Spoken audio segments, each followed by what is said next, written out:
Hey, the Parkland High School shooting that claimed 17 lives has become tragically a common event in modern America. But the students who escaped with their lives that day are channeling their anger, fear, and frustration into action by demanding stricter gun laws from D.C. So before their march on state lawmakers in Florida today, they join us live from Tallahassee with Senator Lauren Book, who's funding their trip to the Capitol. Hey, y'all, can you hear me? It's Whoopi.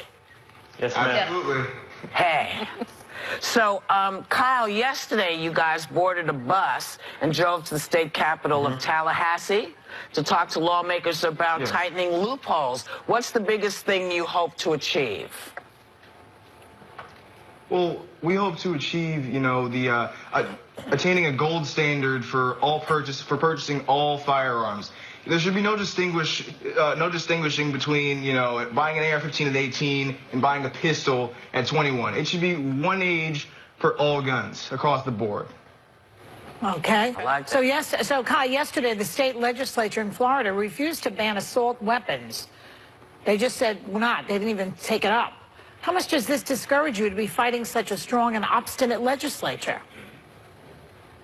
Well, obviously it was a disappointment, but I don't think that this procedural issue should affect the resolve of our movement. We will continue to achieve what it is that we need to do, because at the end of the day, our mission is to get people talking. We don't expect to achieve immediate results. You're in it for the long haul, huh? Good. Yeah. Absolutely. Olivia, this is Sunny. After Sandy Hook, most Americans were really hopeful, myself included, that sensible gun legislation would happen. But since 2018, there have been 18 incidents in which a gun has been fired inside a school or on school property. Just this year. How are you going to make sure, as Kyle said, that your movement, your mobilization doesn't stop?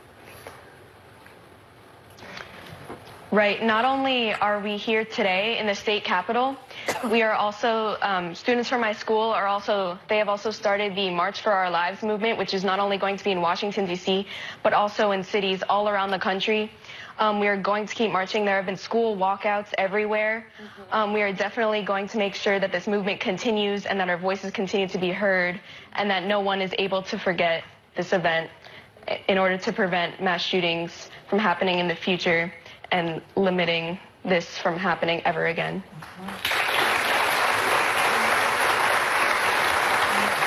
Kyle, this is Jamel. A Washington Post ABC News opinion poll released on Tuesday showed that 77% of Americans believe Congress is not doing enough to prevent mass shootings, with 62% saying the president has not done enough either on that front. What kind of support would you ask him for? I really asked Trump to look at the broader picture, and I think that we need to come together as a country as a bipartisan issue and understand that we have to enact mental health reform for acquiring a gun, and we have to have deeper background checks. This has to be both a bipartisan issue, and Trump has to voice his support, because at this point it's reasonable, logical, and it must happen. Right. Hi, Kyle, it's Megan. First, I just want to say I really admire all of your political activism and engagement, especially given the kind of tragedy all of you have just been through. I think we can all agree that it's really amazing, and it's very different than things that have happened before. And I do think that we can all agree that these school shootings are a horrific tragedy, but people who own guns worry about their rights being taken away. So what do you guys see as the compromise between Second Amendment supporters and these mass shootings? Let me get this one. I totally understand the concern, and in some aspects I really agree with it. We have to make sure we get the middle ground, and we can draw a line in the sand that things can't spiral out of control, because owning a gun is part of the Constitution, and it's a national ideal of self-defense. And gun owners should be scared, because it's one of their fundamental ideals, being able to defend themselves, which is totally understandable. And Congress has to make sure that they enact laws that distinctively make sure that this can't spiral out of control. So, Olivia, people have accused you of being actors. People are worried that you could be hijacked by the left wing and that you're tools of the anti-gun movement. What's your response? I think that that's just absolutely ridiculous. These students who have been speaking on national TV, such as David Hogg, Emma Gonzalez, they're in my classes. Emma Gonzalez has been a family friend for years. They're like, there's no other way I can put it. They're obviously real people. We've been through this. We unfortunately had to experience this tragic event. You know, it's not a conspiracy. And I think the media, they're honestly just making excuses because they can't believe that teenagers can be so eloquent and educated on these issues. And it's honestly gotten to the point where we have to be, because no one else is speaking up for us. This is a student movement, and people are just surprised that students can speak with such eloquency and, like, stand up for themselves. Yeah. And people just don't want to accept that. I think they're also trying to discredit you by doing that. They have a motivation to discredit you. But please know that that those people are fringe and lunatics and people that are trying to discredit you. Even Second Amendment supporters such as myself know fully that that is not anywhere near the realm of reality, and it's absolutely abhorrent. I do have another question for you if you're okay. Go ahead. So, Kyle, we do know... I think what's extremely important to note is there are people in this argument who are very pro-gun, and they want to make sure that gun rights aren't taken away, but they really want to get a middle ground, and that's why I think this has become a bipartisan issue. We really want to see reform, and the subject isn't taking away all guns, it's making sure that atrocities such as these will never happen again. There you go. I think that it's not an issue of Democrats versus Republicans. We're not being pushed by the left wing. It is about human lives, student lives. It is an issue with the morality of humanity. It's not about a political debate between the two parties. It's about saving lives. Right. So, you know, Kyle, we know now that the FBI received at least 2 separate tips about Nicholas Cruz 5 months before he opened fire inside your high school about his desire to kill people. There were a lot of disturbing media posts and even posting a comment that he wanted to be a school shooter. So how does it make you feel knowing that the FBI may actually have been able to prevent this from happening?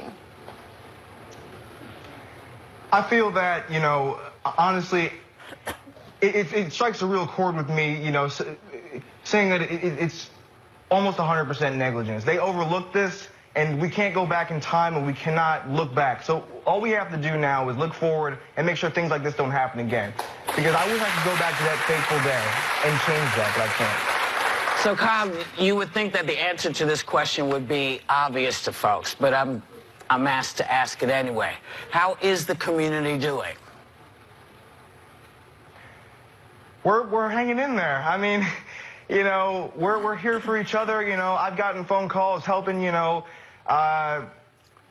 helping people look for their friends and family. You know, we're there for the friends we do know and the ones we don't. After this, we're forever family. Yeah. Now, Kyle, you guys are garnering a lot of support nationwide, and in March there'll be a nationwide protest, March for Our Lives. We heard that a lot of people are involved. You got George Clooney, Oprah, Steven Spielberg. They will donate to the march. What else can you tell us about that event? I really think that it's a movement that's everyone's coming together. We understand how important this change must happen, and it's great to see people coming from all over the nation coming together to make a change that must happen. Well, I just want to say we're so grateful for all the support we've been getting. It's been amazing. At the local park, there's been people from all over the country. There's been people have been sending handwritten letters. There's been so much support, free counseling, free food. Like the American Red Cross has been here. It's just been so much love and support that we've been getting from all over the country.